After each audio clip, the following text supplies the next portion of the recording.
right, we have a couple of poems, again, about songs. This is poetry, which you know what poems are. Genre: poetry. Essential questions. When do you like to sing? What songs do you sing?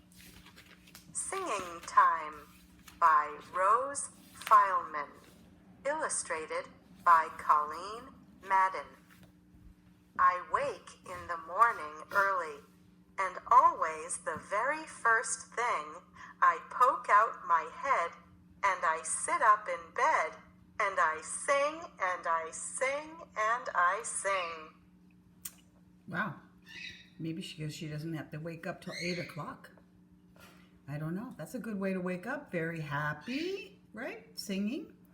Here's another poem about rock and roll the week away. Genre: poetry. Essential question. What dance moves do you like to do? Oh, and I know a lot of you like to dance. I've seen you at some of those dance-offs we have and freeze dancing, and some of you guys are very good. Dan, got some moves. Rock and Roll the Week Away by Robert Heidbreder. Illustrated by Colleen Madden. Shake and shuffle and cha-cha-cha. Dance all week with a ha-ha-ha. Sock hop Sunday. Bebop Monday. Jiggle Tuesday. Wiggle Wednesday. Dip on Thursday. Skip on Friday. Spin on Saturday. Spin, spin, spin. Rock and roll another week in. All right, so just talking about rock and roll and doing some dance moves. Let's see, jazz everywhere. More about jazz. Remember, jazz, a type of music. Vocabulary.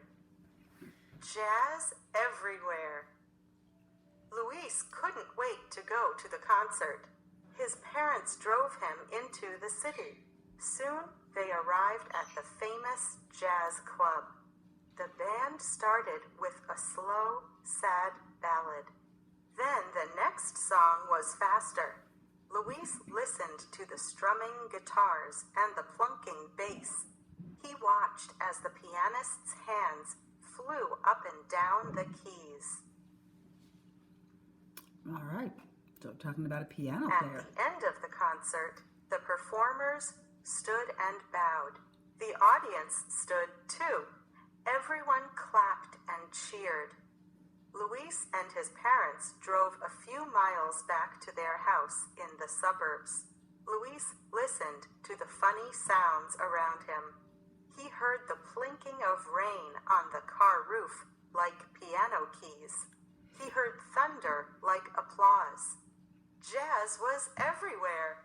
And we have some of the vocabulary words that we did from that story about the jazz player and the woman who sings, his wife. And I think here's a little history about jazz coming from New Orleans. Anyway, let's listen a little bit of the history. Social studies. Jazz. The United States is known as a melting pot of cultures.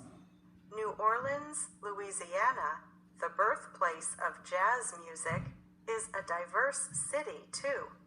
In New Orleans, different cultures brought together elements of folk music mixed with marching bands, traditional African drumming, and a rhythmic style called ragtime. The blending of these sounds was the creation of jazz music. Like our country, jazz is a melting pot. Louis Armstrong was a very important jazz musician who was born in New Orleans in 1901. He began playing the cornet, which is similar to a trumpet, when he was 13. He became famous for making up songs as he played. This is called improvising. Jazz musicians today improvise too. Jazz is full of twists, turns, and surprises. And if you're interested in hearing some jazz, you can probably ask your parents to Google that for you, and there's a lot of it out there. Okay, so we have the Quest for Steps. This is an adventure tale. I'm gonna say it's probably not true, but I bet you it could be. Genre, adventure tale. Essential question. Why do you think people might dance differently in various places around the world? The Quest for Steps by Karen Martin. Illustrated by Alejandro O'Keefe. And we have talked about how different countries have different cultures and they move different ways. They have different kinds of music, they have different kinds of food. So different kinds of dance would make sense as well. And I see Alejandro, just like our seminarian. That was a great class, Tomas, said Billy. Tap dancing is so much fun. Yes, it is, said Tomas. But I wish I had some new moves to share with the rest of the class. We need something really special for the next big show. I have an idea. Tomas, let's go on a quest to find new dance steps for our class, said Billy. We can travel around the world to learn about different dances. Ooh, a quest. Quest. You've heard A that. search for something. Before we went on a quest for buried treasure, we checked our map. Quest. Tomas clapped his hands in excitement. Yes, many cultures have their own unique dances. Where should we go first? Billy grinned. Let's go to Europe. How are they going to do that? First stop, Ireland, said Billy. Many people here do the Irish step dance. The dancers keep their upper bodies completely still while quickly moving their feet. The footwork is very difficult and noisy. All right. Then there is the Highland Fling, said Tomas. It's from scenic Scotland. The first people to do this dance were soldiers, but now it is for anyone. The dancers wear kilts and perform to the sound of bagpipes. So we know, so can you imagine soldiers dancing? That's pretty interesting. And kilts are like these skirt type things. I'm sure they wouldn't want me to say that. It's a skirt, but that type of thing. Scenic. Having a pleasant or beautiful view of nature. We had a scenic view of the lake from the house. Scenic. Let's visit Spain next, said Billy. Flamenco dancers here clap their hands and stomp their feet while musicians sing and play guitar. The dances are full of emotion. Sometimes they tell a story through dance, without using words. We have seen some great dances, but I bet there are lots of interesting dances in other parts of the world too, said Tomas. Where should we go? Asked Billy. Let's visit some countries in Africa, Tomas replied. The Nawa people live in Morocco and other parts of Africa, Tomas continued. Male Nawa dancers sing, play instruments, and clap to the rhythm of the music while they dance. The men whirl tassels around their hats as they dance and spin. They squat, jump, leap, and stomp. The dance takes a lot of stamina, Tomas explained. It may go on for hours. You know, stamina means a lot of energy. You have to be able to go the long distance. The Maasai people in Kenya dance the Adumu, said Billy. It is a warrior dance. Young men take turns chanting and jumping as high as they can. That looks like fun, said Tomas. Women do the Raqs Sharki, or belly dance, in Egypt and many other countries, said Billy. Their hips shake to the beat, while their arms, hands, and bodies twist and flow. So some move their hands, some don't. Nearby, in Israel, people dance the Hora, said Tomas. The dancers link hands or arms and move in a circle. The steps are easy, he explained. First, you step left with your left foot. Link. To join something together. Link the tape or loops together and you'll make a fun chain. Link. Then, put your right foot behind your left. Step to your left again, and then kick with your right foot. Step right, and then kick with your left foot, Tomas continued. Yes, that's it. That was fun. But now let's learn about a modern dance from India, said Billy. Bollywood dance is an East-West innovation. It mixes classical Indian dance with moves from Western dances, like hip-hop and disco.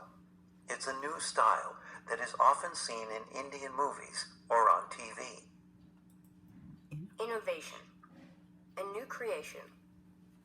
I created my innovation after school. Innovation. Wow, those are some complicated steps, Tomas exclaimed. I bet it takes a lot of energy. The costumes are awesome, too. So where should we go to next? He asked. China, said Billy. Young co-dancers here use props like fans. They dance on the streets, in parades, and even in competitions. That is because it is not just a dance here, it's a sport. What about the Philippines? Asked Tomas. People here dance the tinikling, the bamboo dance. Two people tap and slide bamboo poles on the ground. The dancers step between and over the poles. Ooh, sounds like something where somebody could trip, but it looks fun. We can't forget Australia, said Billy. European settlers brought circle dances, line dances, and partner dances with them when they moved here. People danced them to Australian folk music, usually played by a group of musicians called a bush band. That's how bush dances were born. It has been quite a day. We have gone all over the world, said Billy. But we should get home soon to work out our dance. You're right, but I think we should find a few more steps to make our class dance perfect, said Tomas. So let's make a stop or two in South America on our way home. In Chile, Cueca dancers act out a rooster courting a hen. The man and woman circle each other, clapping and waving handkerchiefs as feathers. Only their handkerchiefs touch as they spin around each other. It is fun to watch and to dance, said Billy. People in Argentina dance with boleadoras, which are ropes with wooden balls. They whirl the ropes and strike the floor with the balls, said Tomas. The boleadora is fast, exciting, and loud. I can imagine having a wooden ball hitting the floor. People in Brazil dance the samba, said Tomas. It even has its own holiday called National Samba Day on December 2nd. Wow, their feet move so fast that I can't see the steps, said Billy. There are many styles of samba. You can dance solo or with a partner, Tomas explained. Or you can dance in a carnival parade in Rio de Janeiro with hundreds of others. We sure have seen a lot of dances. What do you think, Tomas? Which of these dances has the best steps for us to learn and share with our class? Asked Billy. Whoops. My bad. Actually, I was thinking about a new creation, replied Tomas. We can use some steps from all the different dances we saw. Yes, said Billy. Let's combine some of the kicks, jumps, twists, and even props into a brand new dance. We can call it Steps Around the World. All right. Let's see what else we have. Oh, here's one using the vocabulary. Vocabulary. Backyard adventure. May and her brother Will loved playing outside. outside together. They chose a scenic spot in the backyard, a clearing surrounded by pine trees. Their father helped them each build a fort. Then the children wanted to build something new and different. "A new innovation coming right up," said their father. They all laughed. Then they